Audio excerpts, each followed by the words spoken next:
Hey, good afternoon, good morning. No, I guess it's morning everywhere in the U.S. Thank you very much for joining us. We just wanted to give fans an opportunity. I've always taken pride in sharing my Hall of Fame vote. This is the 16th year that I voted. May have been 17th. I'm still trying to figure it out. The My first ballot was the Tony Gwynn, Cal Ripken Jr. year that they were first ballot Hall of Famers. It's never easy to do this, but it's a great responsibility, a great honor. I you know I've loved doing it. It always feels like Christmas when I get the ballot in my mailbox. And if I'm not home, I'll ask my wife to go get it and send me a screenshot so that I could see it. It's just really cool um, to vote for the Hall of Fame and quite an honor. And I wanted to explain every year I've either had a column beginning at the Houston Chronicle, St. Louis Post Dispatch, explaining my ballot, why I voted. I think it's very important for us to be transparent when we're asking people to be transparent as when we cover them. So as journalists, I think it's important to be transparent. And I have to, I want to explain. This is the first year in all the years that I've done this that I denied two candidates their votes after actually giving them to them. The first, I think it's important to share, and I've included a link in our Esquina.com in the column. I think it's important for fans to see the rules that we get, the paper that we get from the Baseball Hall of Fame, the BBWAA rules for election in the National Baseball Hall of Fame. And part of it under Rule 5, I think it's very important, for fans to read that and hear it. And it says under Rule 5, voting shall be based upon the player's record, playing ability, integrity, sportsmanship, character, and contributions to the team or teams on which the player played.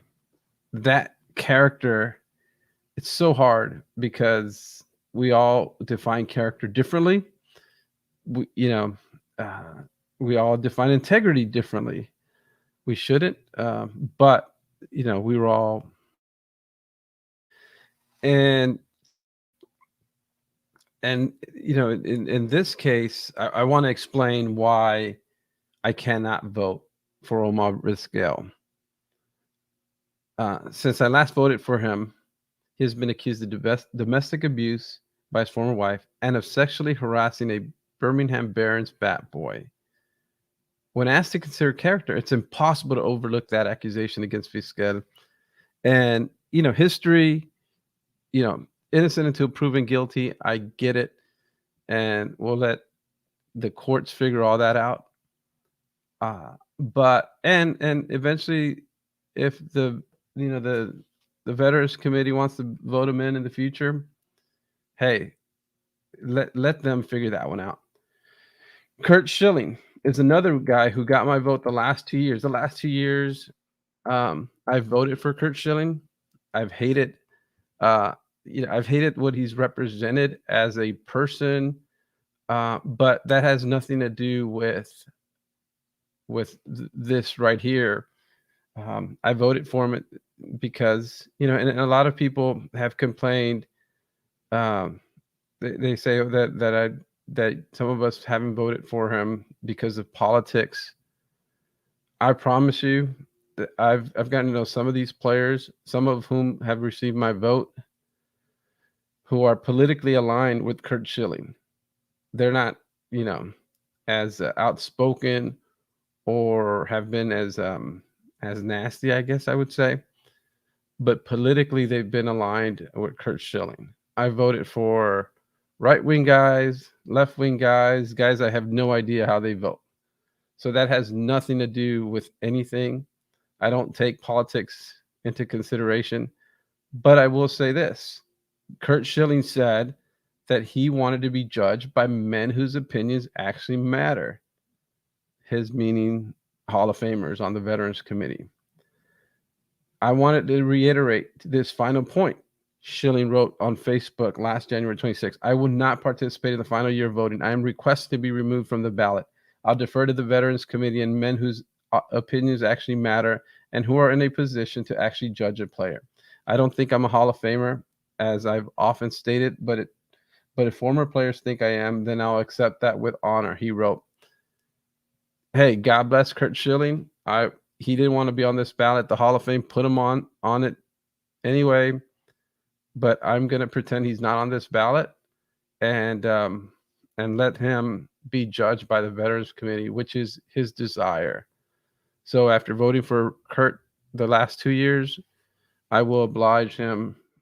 So now let's go to the greatest who belong. Roger Clemens was the greatest pitcher of his generation, 7-time Cy Young Award winner, the greatest pitcher I've had the pleasure to watch. 354 game winner, 139.2 baseball reference WAR, 1986 AL MVP award, 11-time All-Star. The Hall of Fame, I firmly believe, and I've written this every year since he's been on the ballot. He's been on the ballot 10 times, and I wrote it for the first time a decade ago. The Baseball Hall of Fame is not complete without Roger Clemens. Therefore, he gets my vote again. He's gotten it every year he's been on the ballot. I think he belongs in Cooperstown. All-time home run king, Barry Bonds. The Hall of Fame is not complete without him. And therefore, I will vote for him in the same way that I will vote for Roger Clemens. Those are the two of the most dominant men of their generation. The best baseball players I ever covered. I got to see him hit his 70th home run here in Houston. I got to see him chase a lot of records. And I must say, including the all-time home run lead, the baseball knew what was going on. Bud Selig and the owners knew there were steroids in baseball. Bud Selig's in the Hall of Fame. To have Bud Selig, who looked the other way, in the Hall of Fame, and to not have Roger Clemens and Barry Bonds is beyond hypocritical. So therefore, and I must tell you that we didn't vote for Bud Selig. Bud Selig got in on the committee, so on the Veterans Hall of Fame committee. So no, there's no way I'm going to deny Barry Bonds' vote. In 2017, I did deny Barry Bonds a vote at the request of Joe Morgan, who sent us a letter, sent all BBWAA veteran members a letter requesting and telling us that they didn't want steroid sheets in the Hall of Fame. But the year after, I started voting for him again. I do believe there are steroid sheets in the Hall of Fame already, and therefore I will vote for Barry Bonds. Underrated Bobby Abreu. For the second consecutive year, I'm voting for Bobby Abreu. He has a 60.2 wins above replacement, which is higher than 11 of the 26 right fielders in the Hall of Fame. Look past Abreu's 288 home runs, 2,470 hits, and career 2,091 batting average. He was more than that. But, Bobby was a star player who, by and large, flew under the radar. Former Phillies and Astros GM Ed Wade told me. His raw numbers speak for themselves. 13 seasons, 150 or more games, 400 stolen bases, 922 extra base hits, 8 years with 100 or more RBI, and 8 years with 100 or more run scores. Bobby showed up ready to play every day and started on day one of the 1998 season. He came over the 1997 expansion draft trade with Tampa Bay and played 151 games. Billy Wagner. I cannot express how much I think Billy Wagner deserves to be in the Hall of Fame. If Mariano Rivera is worthy of the first unanimous selection, well, guess what? Billy Wagner is a little bit before that, but there's a huge wiggle room between unanimous and 75%. So let's look at the numbers a little bit. If you put Wagner on the list with current closers in the Hall of Fame, current relievers in the Hall of Fame, he would have the second best career ERA, 2.31, the third base save percentage, 85.9%. Moreover, he would be fourth in career saves with 422. It's a shame that Lee Smith, who always got my vote, by the way, had to wait until the Veterans Committee voted him into the Hall of Fame. Wagner will eventually land in Cooperstown, New York. I hope he gets in on the BBWAA ballot. He received 184 votes last year for 46.4%. So he's trending the right way toward the 75% threshold that he needs to be. On the list with Hall of Fame relievers, Wagner has the lowest opponent's batting average, 187, just ahead of Rivera. Wagner's second behind Rivera in WHIP, ERA, and ERA plus 187. Think about that, folks. Wagner, if he had played in New York his whole career, or at least started with the Mets instead of the Astros, I guarantee you he'd be in the Hall of Fame. But he did the bulk of his early work in Houston, in a city that even the greats had to wait a little bit longer than necessary. Craig Biggio and Jeff Bagwell to get in the Hall of Fame. So I do expect that Wagner will get in. Let's talk about defensive excellence, Rolen and Jones. There's no doubt you would have picked Chipper Jones over Scott Rolen at third base during their era. But outside of Chipper Jones, there was no third baseman you would have wanted on your team more than Rolen. Best combination of offensive and defensive excellence among third basemen of his era. So he got my vote. And I think, he jumped to 52.9% last year. So I fully believe that he'll get in next year. If not next year, in 2023. I think he'll get close this year and then jump closer and get into the 2023 class. And if not for crowded ballots, I think his numbers would be a lot higher already. Andrew Jones, best defensive center fielder of his era. And if Greg Maddux, John Smoltz, Tom Glavine, and Chipper Jones say he belongs in the Hall of Fame, I'll agree with those guys. Big bats. I do not understand why Jeff Kent doesn't get more support. Kent's 351 home runs are the most by second baseman in baseball history. He also had 2,461 hits, and his 500 slugging percentage would be the second best among Hall of Fame second basemen, behind only Rogers Hornsby. He belongs. Kent was so good, the Astros signed him and moved club icon and Hall of Fame Craig Biggio, Hall of Famer Craig Biggio, to the outfield for 2 seasons. Big Poppies, plural, with steroid clouds. We've made the case already for Big Poppy David Ortiz on our Esquina many times, so you guys knew we were going to vote for him. We get it. We reiterate that there are already steroid cheats in the Hall of Fame. Unlike Alex Rodriguez, Rafael Palmeiro, and Manny Ramirez, he was never suspended by Major League Baseball. Thus, he'll get our vote. Gary Sheffield and Sammy Sosa were also linked to PD use. Their numbers, however, were among the best in their generation. They'll get my vote too. That's my ballot. That's how I voted. If you have any questions, I'll take them. But Manuel, do you have any questions? So in terms of, you said steroid guys, Sammy Sosa and Gary Sheffield, you voted for. I can understand David Ortiz because I wrote a piece on our Esquina about how his name was leaked of that anonymous list of players, about 100 players in 2003. So I kind of give him a pass for that too, if I had a vote.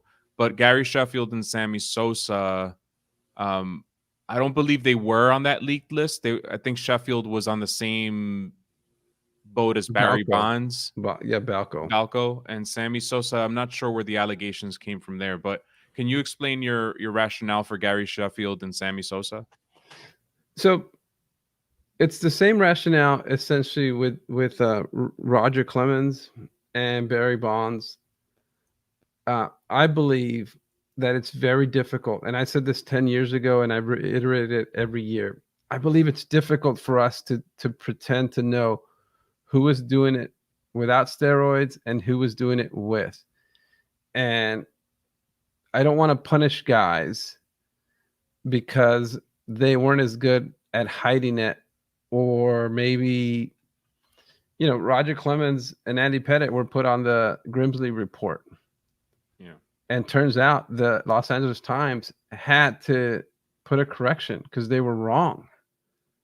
The LA Times reported that they were in the Grimsley affidavit. Well, they weren't. So because of the LA Times erroneous report, a lot of people first started questioning them about steroid use. Turns out Pettitte admitted to it. Roger Clemens didn't. Despite what McNamee said, Roger Clemens fought to clear his name all the way to federal court, because, he was indicted and accused of lying to Congress because he refused to concede that he was on performance enhancing drugs. So it was McNamee and Clemens. McNamee, say what you want, but he was a dirty cop. And so who are you going to believe? And I tend to believe that I'm not naive enough to think that he wasn't on steroids. What I'm here to tell you is that I think if he was, he wasn't the only one. And there are some guys in the Hall of Fame. So therefore, instead of trying to figure out who lied to me or who didn't lie to me, or instead of acting like I know that this guy was clean when he probably wasn't, I'm just going to vote for them based on their stats. And then so that leads to the next question, right? The Alex Rodriguez question. Mm-hmm. Alex Rodriguez, as I wrote in a column yesterday, I don't think he's worthy of the Hall of Fame. I think he's one of the greatest cheats in baseball history. And even worse, his character suing the Players Association, suing the Yankees when he knew he was lying, when he knew he was a fraud. That, to me, it's one thing when you're suing the Yankees, but to sue your fellow union, your brothers, that's beyond acceptable to me. That tells me that you are not a good person. That tells me that you don't belong in the Hall of Fame. You don't belong with Ted Williams. You don't belong with Roberto Clemente. He was suspended by Major League Baseball at the time, the longest suspension in baseball history. Mm-hmm. Therefore, I cannot vote for Alex Rodriguez. I've never voted for Manny Ramirez because he was caught not once, but twice. So I just can't do that. Bobby Abreu, Barry Bonds, Roger Clemens, Andrew Jones, Jeff Kent, David Ortiz, Gary Sheffield, Scott Rowland, Sammy Sosa, Billy Wagner. That when I turn in that ballot, I feel comfortable that all those men belong among the all-time greats. Mm-hmm. They all played in the steroid era. Mm-hmm. They're products of that era. Some were clean. I fully 100% believe that Billy Wagner was clean. I think he deserves to be in the Hall of Fame. Jeff Kent, I 100% believe he was clean. I got to know him. I still remember a rant in spring training, 2004, where he's just dropping F-bombs after F-bombs, and he's essentially taking shots at Barry Bonds and all the cheaters in baseball, knowing there's cheaters in his clubhouse, perhaps. And then I wrote it the next day, and then he comes up to me, and here's big, bad Jeff Kent. He goes, "I'm never talking to you again." I said, "What are you talking about?" He goes, "Man, my wife yelled at me because you put all those quotations, brackets, expletives. But he was one of the guys who led baseball into forcing them to test, because while some of these guys, how much better would Jeff Kent's numbers look if he'd have played in an era where the other hitters were clean. Yeah. He'd look so much better. And you know, so Mark Burley, no vote for him. Carl Crawford, I love what Carl Crawford represented here in Houston. One of the great kids. One of my favorite columns I wrote in 2004 was about Carl Crawford at the All-Star game, about growing up in a neighborhood where black kids would say, like, why are you playing baseball? And he showing that black kids should play baseball and can play baseball and can succeed in baseball. So one of the favorite guys that I got to cover from the outside looking in, you know, Houston kid. Todd Helton was very close to getting my vote. If I had like if Todd Helton is on the ballot next year, and Bonds and Clemens obviously are going to be off the ballot, I guarantee I'll vote for Todd Helton next year. That was going to be Ryan my next Howard, question. great career, not a Hall of Famer. Tim Hudson, great career, not a Hall of Famer. Torrey Hunter, great career, not a Hall of Famer. And to be honest with you, Torrey Hunter, he's loved in baseball, and his character is beyond reproach by some people. But the crap he said about Latinos in baseball, I'll never forget that. Where he tried to, you know, essentially insinuate that that baseball was going after Latino players because they were weaker or wouldn't speak up. I'm like, have you freaking met heard of Roberto Clemente? Yeah. Obviously, you didn't meet him. Have you met Carlos Delgado? Carlos Delgado? You know, Carlos Albert Delgado. Pujols. I thought it was the most ridiculous. Torrey Hunter goes down to me as like one of the most ridiculous statements in baseball history. He had a great career. I could never vote for him. And no. Andrew Jones, best center fielder. Jeff Kent. Tim Lincecum, great career, not a Hall of Famer. Justin Morneau, great career. Our pal Russ Ortiz says he's a Hall of Famer. He would vote for him if he could. I can't. Joe Nathan, great career. Jonathan Papelbon. Like, you can consider Papelbon and Wagner. There's a difference there. Jake Peavy, great ace. Andy Pettit, AJ Brzezinski, great personality. I think a hell of a broadcaster, actually. Not a Hall of Famer. We've discussed Manny Ramirez, Alex Rodriguez, why I cannot vote for them. Jimmy Rollins, great career. We've discussed why Curt Schilling lost my ballot. Lost Mark Teixeira, great. Omar Vizquel, no. So there's my ballot. Thank you for participating. Are there any other questions? Are we good? We're good to go. I just want to make sure that if you had questions. I think it's all clear. So I guess I didn't convince you to vote for Mark Burley, huh? No, you did not convince me. But hopefully in 10 years, there'll be a Mark Burley-esque guy that you could vote for. Yeah, all right, fine. And Todd Helton, I thought we had you. I thought Russ and I had you on Todd Helton. Oh, there you go. No, but you know, next year I will vote for. I'll tell you what. My daughter's boyfriend's brother wanted to know if I was going to vote for Todd Helton, and he didn't understand why I wouldn't. So then I went and looked up his case, and Todd Helton deserves some votes. He does. He had a very, very good career. You know, I'm reading the comments here. I honestly never knew character was included. As time goes and society ethics change, I wouldn't know how to quantify character outside the sport of baseball. Between the lines, character, sure. It's an easy measurable. There's a rule book.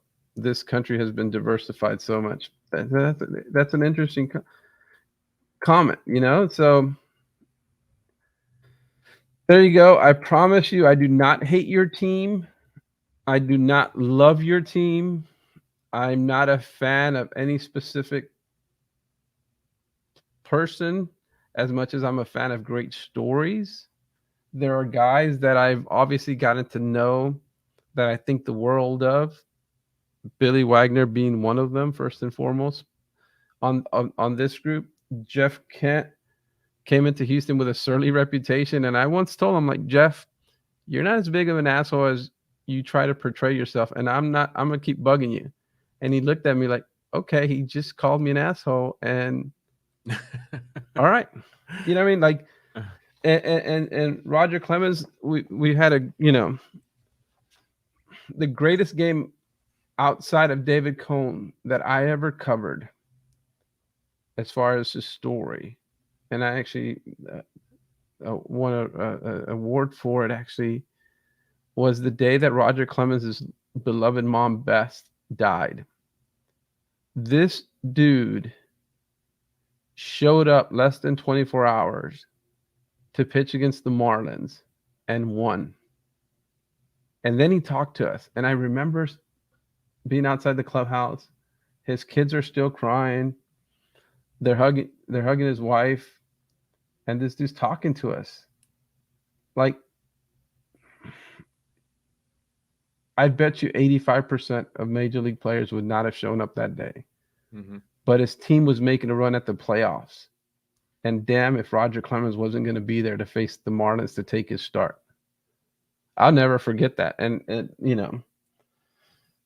and so and David Ortiz, what he meant to Boston extends beyond his baseball glory. So there you go. Those are guys that I think are worthy of my Hall of Fame ballot, and I'm proud to submit it.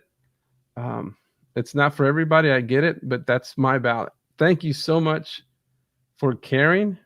Thank you for your time. I really appreciate it, Manuel.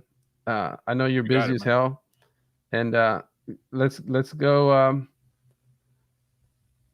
Let's keep covering baseball, and hopefully in 9 years, somebody's telling you how much they hate your ballot. Yeah. I'm reading some of your comments, and I'm like, Jesus, man. Some personal comments in there. There you go. It is what it is, bro. I'm looking forward to it when Twitter's holograms where people can like reach across and actually slap you in the face or something, you know? I could see that happening. Let's hope not, though. All right, man. Thank you very much, Manuel. I know you're running and I'm running, but we just wanted to give people an opportunity to ask questions, and here we are. We'll post this on our social media channels later, and on YouTube. Thanks, Manuel. Un abrazo, hermano. You got it. Igual.